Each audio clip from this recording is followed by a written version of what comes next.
The AP poll is out, generated by Flex Power, but Flex Power does not vote in this, and I can tell because there is some exposure happening in the AP this week. Now, I'll tell you exactly what I mean. So producer Jesse and director Bradley are showing you the AP on the screen right now. Florida State is 25th. UCF, or USF is there now, 24th. They're back. Memphis is 23rd. Iowa State dropped to 22. Arizona State's at 21. Now, I want to tell you what 20 through 16 is, and then I'm going to see if you're picking up on something. Vandy is at 20, which is pathetic, but I'll talk about it in a second. Virginia's 19. Brigham Young, undefeated, is at 18. Illinois is at 17. Notre Dame is 16. Do you notice something here? Do you notice we haven't named a couple of names here? Where is Texas? Where is Penn State? Oh, Josh, they lost yesterday. I know they lost, but they weren't 10th and 12th. They weren't 18th and 22nd. No, last week, Texas was 9th. Penn State was 7th. They were top 10 teams. Now, of course, anybody who watches the games knows that Texas and Penn State had no business being top 10 last week. It was stupid last week. Neither of them, combined, had a single win over a Power 4 team last week. But because of that brand, they were in the top 10. And now they lost a game. Each of them lost yesterday. And you're telling me that's enough to knock them out completely. What you did is you lied, one way or the other. Either you lied by putting them in the top 10 last week where they had no business being, or you're lying with how far you just dropped them, especially with Texas. Like you're telling me Texas was a top 10 team in your mind last week, but they lost by one possession on the road to Florida, and that's enough to drop them all the way out? No, what you're telling me is you know good and well they actually weren't even a top 10 team last week. But because you had to save face, because you had them ranked high in the preseason, even though we got like half a dozen games under our belt, we still got to acknowledge what we thought in the preseason. You just had to cling one more week, didn't you? You made fools of yourselves. It's not Texas's fault. Texas is just being who they've been the whole year. I wouldn't say Penn State's been what they were yesterday the whole year, but they hadn't been a top 10 team. You got exposed. A lot of you exposed yourselves here. Michigan at 15, okay. Missouri's at 14. Why are they that low? Why are all these one-loss SEC teams above Missouri? Is it because of body of work? Because you're all the same fools that had Penn State and Texas top 10 with no quality wins last week, right? So don't tell me body of work. Just say the word hypocrisy. Just say it. Just say fraudulent. Just say it. Everyone knows it is. Everyone knows your ballot is anyway. So Missouri's down there. Now, of course, they get their shot this week. I'm not upset that they don't have a shot to move up. I'm upset that the default position is Missouri has to prove it, whereas Texas and Penn State had continued to prove they didn't belong, but had to both suffer second losses before they got dropped beneath where Missouri is now. Georgia Tech's 13th, Tennessee 12, LSU 11. That pack of one-loss SEC teams ahead of Georgia Tech, ahead of Missouri. Just amazing. Just amazing. Sound like Cannell. Georgia's 10th. Tell me something here. Texas Tech is 9th and Bama's 8th. Why is Alabama ahead of Texas Tech? Well, they've got better wins. Yeah, they do. Again, you've negated the entire ability to talk about body of work and quality of wins because of where you had Texas and Penn State until this week. But Texas Tech's beaten everyone they've played by 24 or more. They went into Utah and destroyed them. Houston was undefeated coming into yesterday. They destroyed them. They suffocated them. Texas Tech's sitting there 9, huh? And Bama, with a loss, is above them at 8. It's just fascinating. Indiana's at 7. Okay, they're going to play Oregon this week. 7 versus 3, according to the AP. We'll see what the commissioner's poll says Thursday. OU is at 6. A lot of people have been bent out of shape because John Mateer's out, and they thought the AP should drop Oklahoma because of their quarterback being hurt.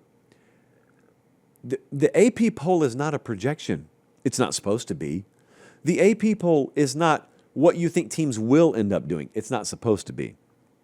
It is strictly you being judged based off your resume to this point, is it not? Or did I misread the criteria? It doesn't matter if John Mateer quit football. Okay, if he did, Oklahoma will probably go on to lose games, and then their ranking should reflect that accordingly. It shouldn't preemptively reflect it. And by the way, he hasn't quit. No need to freak out. Just got a little issue. If you don't believe me, a surgeon's been very, very present on message boards talking about it. But OU's right where they should be. Hey, really quick timeout. We'll get right back to the video. Do me one favor. Make sure you're subscribed. It helps us keep the show free. It helps us keep the lights on. It helps us keep doing college football year-round, and we appreciate it. All right, back to the video. A&M's a top 5 team.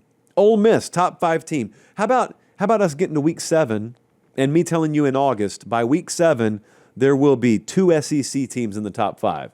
Okay, Texas and Georgia, okay. No, one of them's from Texas. In fact, there are 2 teams in the top 10 from Texas. Neither of them have that Longhorn logo. No, it's going to be Ole Miss, the highest-ranked SEC team, and Texas A&M. I told you it's going to be a bloodbath in the SEC this year. Oregon's number 3. Miami's number 2. Ohio State is number 1. What was that, Jesse? Oh, well, so Vanderbilt at 20 is a situation, a little AP situation. I ask you, do you think they're right at 20? Do you think Vanderbilt is properly ranked? I don't. I mean, I'm asking because, like, sometimes I say stuff about the AP, and then a lot of people say, oh, no, they're right. I don't know that about Vandy. So Vandy, kind of the same way as Missouri, kind of the same way as Georgia Tech. It's that stench that someone's where they shouldn't be. Like Vanderbilt was always where they shouldn't be in the AP's eyes. Vanderbilt was always kind of trespassing where the big boys are supposed to be. Vandy's not supposed to be. Vandy is who the big boys beat to prop up their resume. And Vanderbilt kept having this audacity to win. And so the AP reluctantly, just like included them.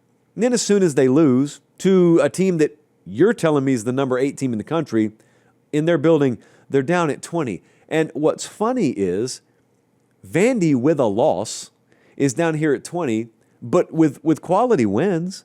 I mean, Vandy went on the road and smoked Virginia Tech. Vandy went on the road and handled South Carolina handedly. It's redundant. And my question is, all right, Vandy does that, but then once they lose, they get dropped. Do you remember, again, I keep going to the same 2 teams because it shows the hypocrisy. Do you remember Penn State and Texas sitting there last week and sitting there with no quality wins, and the only good teams they had played they lost to, kind of like Vandy. But Vandy's got way better wins even now than those 2 had last week. But you know what? Vandy's got that V logo, man. If you want to go old school, they got that star in their logo. And so we got to drop them. And thank goodness, man, it took long enough. I imagine smiles on half of the ballots as they're being filled out. But did you see this Brett McMurphy tweet? Because this kind of encapsulates how insane this has been so far. Preseason AP top 10 rankings. Texas was number 1. They are not ranked. Penn State was number 2. They are not ranked. Clemson was number 4. They are not ranked. 3 of the top 5 in the preseason. In fact, 3 of the top 4 in the preseason AP ballot no longer ranked. Now, the haters, and I am not a defender of the AP, haters of preseason polls will take this as ammunition. And they'll say, see, that's why we shouldn't have preseason rankings. No, I don't see. I see the AP's been really stubborn in taking so long to drop teams down when they prove to be overrated. But no, I don't see any reason not to have preseason rankings. Preseason rankings are very fun. Preseason rankings are how you pass the time. Preseason rankings, when you're at your family reunion and Aunt Gretchen is talking about stuff you have no interest in, that's when you go down to the dock with Uncle Jimmy and you talk about preseason rankings to pass the time until it's time to go home. Preseason rankings are a great thing as long as you're not married to them. Preseason rankings should be written in light pencil. Then when the season starts, we realize one game is worth more than 6 months of me talking. The crime the AP commits is they really believe what they thought in July carries a ton of weight. I don't even think that. And I've forgotten more about this stuff than a lot of you know. So I know good and well you shouldn't be thinking that. That sounded a little douchey. I take that back. Like a quarter of you, not half of you. No, I don't see that. I don't see it that way. I like preseason rankings. I just don't like when people won't come off of them.